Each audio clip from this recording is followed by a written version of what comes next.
What's up, punks? Back with another vlog for you.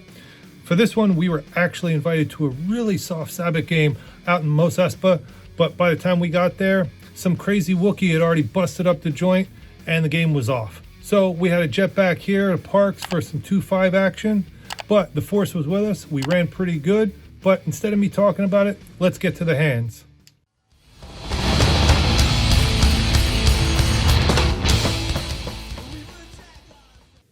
Our first hand of the night, we are under the gun and we look down at pocket threes. We limp here and the hijack then raises to $20. We call with our small pair looking to set mine, and with 47 in the pot, we see a flop of ace 8 deuce. I check here since I don't have much and the villain bets $25. This is too small of a bet for me to fold with our backdoor draw, so we decide to see a turn. With 97 in the pot, that turn is the king of diamonds. Since this didn't improve us at all, but it's a good card to bluff on, we lead out for $35. The villain doesn't seem to like this bet, so we're thinking he might fold here, but he does eventually call. Going to a river with 167 in the pot, we see a 6 of spades. This doesn't improve us at all, so we're just sitting there with pretty much bottom pair. And the only way we're going to take this pot down is if we lead out. So we try and lead out for a sizing that makes it look like we want to get called. So we lead for 65. And if we get raised here, we're just going to fold. The villain's clearly not happy with this river card or this bet. And he thinks for a good 45 seconds and then folds. We're able to get this one through, and luckily this one was not looked up since we're sure that we did not have the best hand, but it's always good to get one through and pick up a little pot. 1 hour bit later, we are in the big blind and we get Jack 10 offsuit. It folds to the button who raises to 25. We kind of play a 3-bet here, but since I don't have much of a feel for the table yet, I like the passive route and I just call. So with 57 in the pot, we go to a flop, which is 7-8-4. Rainbow. We have a gut shot and 2 overs, so not wanting to get raised out of my equity here, I check with the intention of calling most bets. We're surprised when the villain checks back here. When the 7 of diamonds hits a turn, we feel this is a good time to start betting since villain showed weakness. We have 2 overs, we have a gut shot, there's a flush draw out there now. There's just a lot that we can use to turn this hand into a bluff. So therefore we bet $35. The villain quickly calls, so with 127 in the pot, we see a river of the 6 of diamonds. Since I don't improve, but the backdoor flush does get there, I lead for $65. Immediately, the villain raises to 210. I make it look like I have decision here and eventually fold, which was never in doubt. The villain says that he had a full house, so he must have flopped the set and turned the boat and just tried to squeak a little bit more out of us, which it worked, but we did kind of lose the minimum on this hand with taking the aggressive line. We could have definitely lost a lot more. 2 hands later, we are on the button with King 2 of diamonds. When it folds to me, I raise to 20. The small blind and the big blind both call, so our steal attempt does not get through. So with $60 in the pot, we go to a flop of King 10-6 with the 10 and the 6 of clubs. They both check to me, so I lead out for $35 here with top pair. I have no kicker, but I'm just hoping to take the pot down now. Small blind calls and big blind folds, so we don't accomplish our goal, but we're at least down to heads up. With 130 in the pot, the turn is the 8 of clubs. It's one of the worst cards for me because the front door flush comes along and some straight and 2 pair combos got there. When the small blind checks to me, I check back for pot control and hopefully to get to a cheap showdown. The river card is the 2 of spades. So we've rivered 2 pair and feel that there's a good likelihood we're good now. When the small blind leads out for $75, leaving himself only 77 behind, I go into the tank and I think about it for a minute, and there's no reason for me to call here. I'm either going to raise or fold. With only 77 behind, I figure what's the worst that can happen is lose 150. Let's get it in. So I raise all in. The small blind thinks about it for maybe about 30 seconds and then folds. It's an interesting line here that this guy took by leading out for half his stack and then folding to a raise, but we're taking the pot down, so we really don't care what his line was because the chips are coming our way. Several hands later, we are under the gun +1, and we are dealt Queen 10 offsuit. Under the gun raises to 15, which is on the small side for this game. Typical raises here are $20 to $25, and I'm picking this up as a sign of weakness. So I go ahead and 3-bet to 45, using a smaller sizing to make it look like I have a stronger hand than I actually do. Everyone folds around to the under the gun player who calls. With 97 in the pot, we see a flop of Jack 10-6, all rainbow. The under the gun player checks to me, so I continue the story and I lead out for 65. The villain thinks about it for a moment, and you could tell he's not really happy with this bet, but he calls anyway. With 227 in the pot, the turn is the 2 of spades. Under the gun checks to me again. Since I have second pair here and he was hesitant to call the flop bet, I think it's unlikely that the villain has a Jack X or better hand. So I think that if I can size up here, I can probably end it now. And I do that. I size up to about a half pot bet of 135. The villain really is not happy with this bet, goes into the tank. He's probably thinking for a good 30 to 45 seconds and eventually folds. Woohoo! Apparently my read was right that either he had a lower pair or 2 overs that missed, and we were able to pick this one up with a little bit of aggression. After being card dead for a bit, we finally look down at a hand that is pretty but never wins, Ace King. We're under the gun +1, and we make it $20. Middle position, hijack, cutoff, and small blind all call. With 105 in the pot, we go to a flop of Queen 10-6 with the Queen and the 6 of spades. With 2 overs and a gut shot and being out of position, I decide to continue the aggression and size up to $45. The middle position player then insta-shoves for a total of 209. This is the same player from a few hands ago who folded after betting half his stack. So with that in mind, I figure this guy is definitely got a hand. He is definitely not fooling around. He's probably still pissed that I took half his stack from him last time and he had a top up. So when everyone folds to me, I Hollywood for a minute or so, and then I just fold because there's no point getting in here with just a gut shot and 2 overs when he obviously has something he's willing to risk with when he wasn't willing to risk a much lower amount before. So we just move along. A short time later, we are on the button and we find that we've been dealt Ace Queen. The hijack opens to $20. The cutoff flats. So we decided this is a good position to 3-bet, so we make it 115. This is the 3rd or 4th time we have 3-bet the hijack, and he looks like he's getting annoyed by it. He only called one of those 3 bets and missed the flop and had to fold to my C-bet, but this time he decided to make a stand and calls. The cutoff quickly folds, and with 257 in the pot, we see a flop of King 5-6, all spades. When the villain checks to us, we know we have 1 spade, but we're not sure which one is the spade. Since I have all the Ace King and King King in my range, I down bet to $75, try and make it look like I want to get a call here. The villain decides that he isn't going to call, but that he is rather going to shove all in, and he has me slightly covered. I look back and I realize that I have the Ace of Spades and start thinking, what would he shove with here? He might have flopped a set or 2 pair, but those hands would likely call just to see a turn, especially cheaply, and I might already have a flush. The sizing doesn't make much sense either because it's a 4x pot bet. Not being sure what to do here, I go for the high variance route in the spirit of Rampage, and I call for my remaining $820. The turn ends up being the 7 of clubs. This card makes the villain look visibly excited until the river is the Jack of Spades. I don't think he notices this. The villain triumphantly exclaims, straight, and turns over 3-4 of hearts. Before I can even turn over my river flush. As soon as he sees it, he yells, how the hell can you call there? And I just respond, you're the one who shoved 4 high. To which he mumbles something about a fish and pulls out another 1K to top up and move along. We go card dead for about an hour, but are trying our best to be patient. That patience pays off when we wake up with King Queen offsuit in the small blind.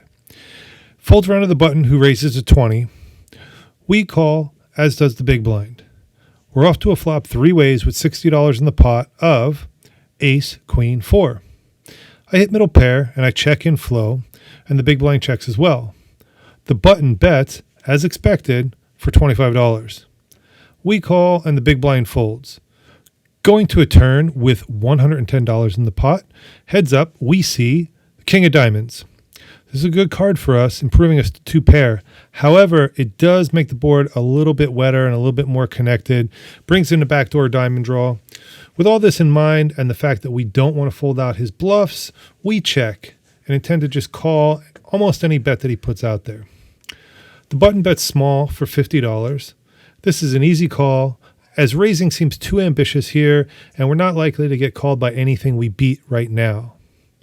With 210 in the pot, we see a river of perfection, the King of Clubs. We river the third nuts here, and it's well concealed. We're hoping that this player has some sort of strong ace or maybe even Jack 10 that he can call us with when we bet on the river. It's likely that he would check back a lot of those hands now that the board is paired, so I lead out and I size up for $125, which is in the ballpark of what I would bet with a missed flush draw. Unfortunately for us, the villain doesn't have a strong enough hand to call with and folds rather quickly. It's nice to scoop in a good pot, but we would have liked to get that last river bet called, but you can't win them all. We've been running pretty well this session so far, and the good vibes keep coming when we look down at pocket kings under the gun. We make it $20. Under the gun +1, middle position, cutoff, and small blind all call. We're not loving this development as we're going to a flop 5 ways with 105 in the pot, and that flop is 5, 6, 8 rainbow. It checks to me, and something tells me that I'm not going to get 3 streets of value from this board. With that in mind, I check to conceal the strength of my hand, and under the gun +1 bets out for $50. Middle position calls, and I'm thinking about what I'm going to want to do when it gets to me, when all of a sudden the small blind check raises to 150. This is clearly not a situation I can call. I either have to fold or raise. I look over and the small blind has about 600 behind, and I start thinking of all the hands he could check raise with here, and it's a rainbow board, so there's no flush draw. That's really the only thing that I'm beating here is check raise with a flush draw. Most of his other hands are going to be flop straights, sets, and 2 pair combos, all of which I'm losing to. Since I'm only into the pot for $20, I decide to fold here. Under the gun +1 also folds, but the middle position player calls. With $455 in the pot, the turn is the 2 of clubs. Small blind now checks, and middle position player bets for $250. Small blind thinks for a minute, but eventually calls. With $955 in the pot, the river is the ace of clubs. We would have not improved, and the small blind checks again. Middle position player looks like she wants to bet, but gets cold feet and eventually checks. Small blind shows 5-6 offsuit for a flop bottom 2 pair. The middle position player ends up showing the 7 of clubs for an open-ender that must have missed. It's a good thing our spidey senses were on point for this one, as we could have lost a lot of money in this hand if we would have gotten stubborn. But since we realized we were only in for $20 and the action was screaming at us that we were beat, we were able to get away from it and limit our losses. And now for something completely different. We are under the gun +1, and we look down at King Queen offsuit. We limp, middle position limps, and hijack to have none of that makes it $30 to go. The middle position and I both call, and with 97 in the pot, we go to a flop 3 ways of 2, 5, 8, with the 2 and the 8 of spades. We have 2 overs and a backdoor spade draw, so essentially nothing. Therefore, we feel a check is in order. Middle position must have drank the same Kool-Aid as we did and follows suit by checking. To my surprise, though, the hijack also checks. So we go to a turn 3 ways, and that is a queen of diamonds. We went from squadouche, as Lon McCarran would say, to top pair. Since we improve, and I think we can get a little sneaky here and check and try to induce a bet, since I think leading out would be not favorable in terms of we would get a couple folds.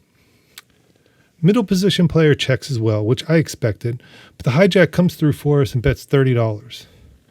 We just call here because we're trying to get the middle position player to come along like all the other cool kids are, but for some reason, he makes like a bed sheet and folds. With 157 in the middle, we see the glorious 10 of hearts on the river. Okay, maybe not glorious, but not bad either. Jack 9 does get there, but not much else. I think I can go on the bigger side to make it look like maybe a bluff that missed. So I laid out for $125. I get the feeling that the hijack doesn't understand this line, which is the point. I also get the feeling that the hijack also doesn't have much because he folds rather quickly. It's always good to take down a pot, especially without too much effort, but I think if we could have maybe sized down, we might have been able to get a couple more shekels out of him, but we'll have to remember that for next time. This next hand was a really interesting hand that I was actually not involved with, but I thought was so odd I had to include it here. Player to my direct left in middle position raises to $20. The hijack then raises all in for $137 total. The middle position player is a vlog watcher I've played with before. His name is John, and he shows me 8-7 of spades as he's thinking about whether he should call or not. He eventually settles on a call, and the board runs out 3 deuce ace, queen 9. No flush, just the straight draw. John figures that he has to be beat because pretty much anything under his 2 cards is either a pair or a straight, so he says, "You're good." That's when things go off the rails. The guy who shoved refused to show his hand. He kept telling John to show. For reference, at Parx, the last aggressor has to show first unless the river goes check, check, in which case the worst position shows first. This guy knows the rules because he's played at Parx a bunch of times. The table reminds him, hey, he called you, you have to show. It's getting a bit ridiculous, and I tell the guy, muck or show. And when he asks John to show again, I say, all right, forget it, and I call for the floor. And the guy starts going to me, why are you calling the floor? And I tell him, you've wasted enough of our time with this little charade. And I said either muck or show. And to my surprise, he mucks. John turns over his hand and scoops the pot with 8 high. And we finally move along to the next hand. Move along. We get a little speculative in this next hand when under the gun we limp with 5 deuce of clubs. Okay, we get a lot speculative. It folds around to the button, who raises to $20. The big blind and I both call, and we go to a flop 3 ways with $62 in the pot. That flop is 4-6-8 with the 6-8 of clubs. This is a great flop for us, as we have a gut shot and a flush draw. When the big blind checks to us, we consider donk leading, but we think better of it because really we have 5 high. So we check. The button's not afraid of our check for some reason and bets out $30. The big blind then folds, and we act like we have a decision for our action here. But there's no way we're folding, so we're just making a little Hollywood here. So we call. With 122 in the pot, we see a turn of the 10 of diamonds. Since I didn't improve here, I decided this is a good time to start turning my hand into a bluff, and I laid out for $60. This move really scared the button, as I could see him shake with fear when he instantly called me. With 244 in the pot, we see a river of The ace of spades! The ace of spades! This is a perfect bluff card, as most of the hands I would lead the turn with might contain an ace, such as ace-x of diamonds. Since I have no showdown value with 5 high, I turn my hand into a full-on bluff here and fire out for 125. The button looks back at his hand, 2 or 3 times and eventually folds.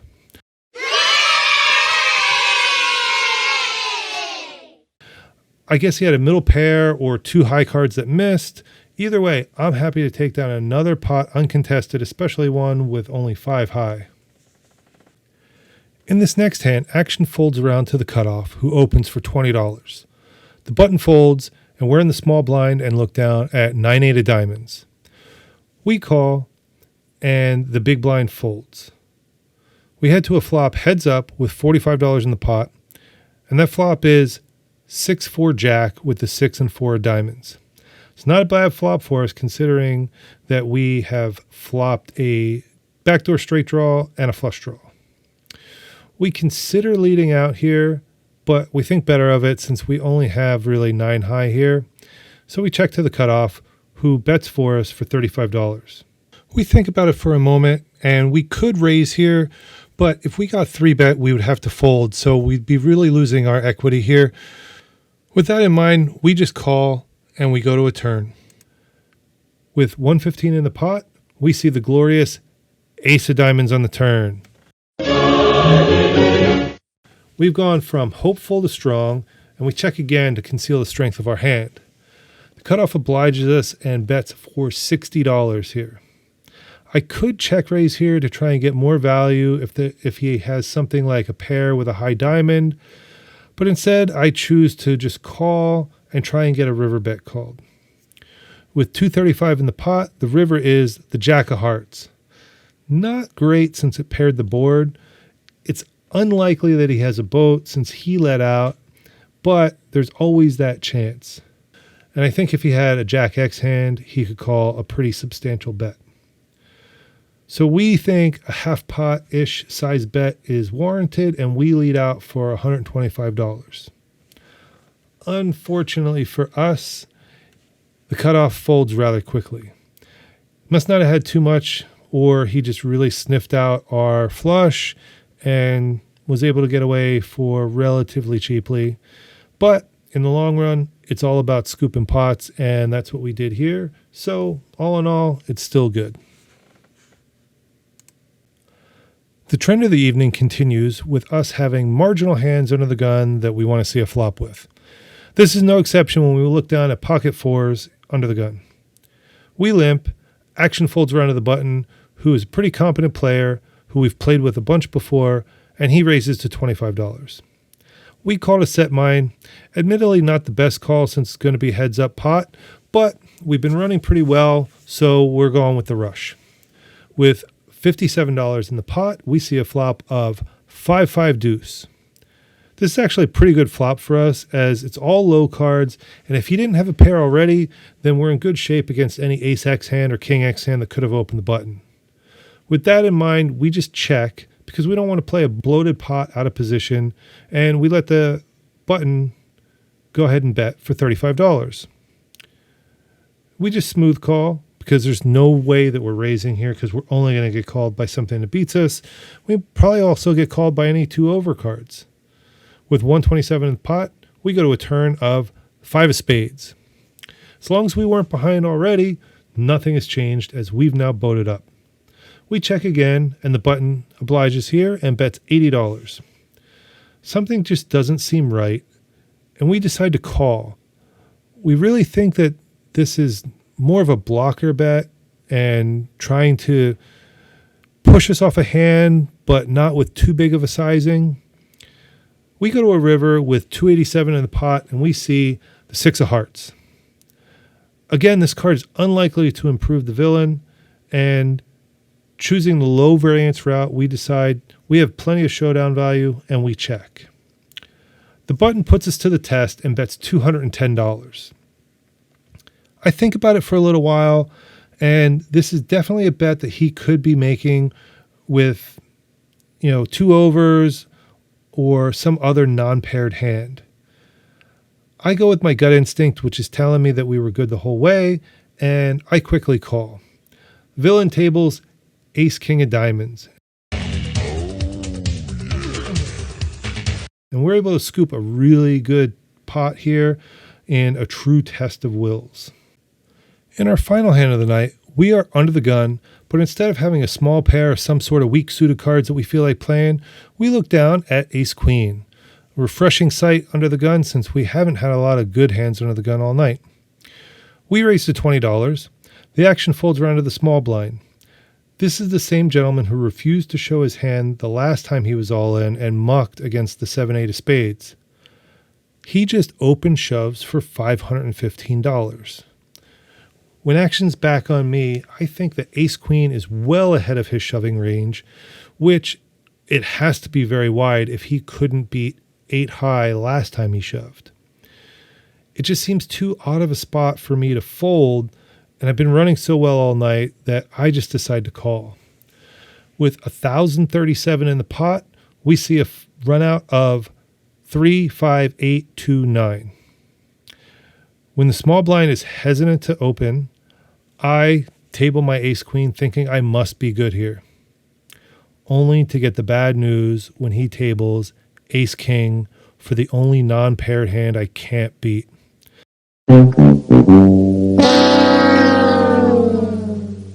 I'm disappointed, but I don't hate my call here.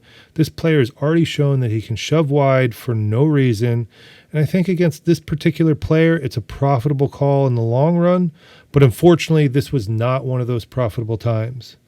Soon after this, we head to the cage and pack it in for the evening. Even though it would have been nice to win that flip, we just still were able to squeak out a little bit of a win for the night. All right, punks, we were in for $1,000. We were out for $1,412, so we were $412 to the good side. We definitely had everything going tonight, except for that last hand, but I still like to play. I would do it anyway. So remember, like, subscribe, tell your friends about us. Throw some comments down below if you have any questions or comments or ideas to make the vlog better. I read every single one of them and I respond to them. So please help us out, tell your friends, and we'll see you next time.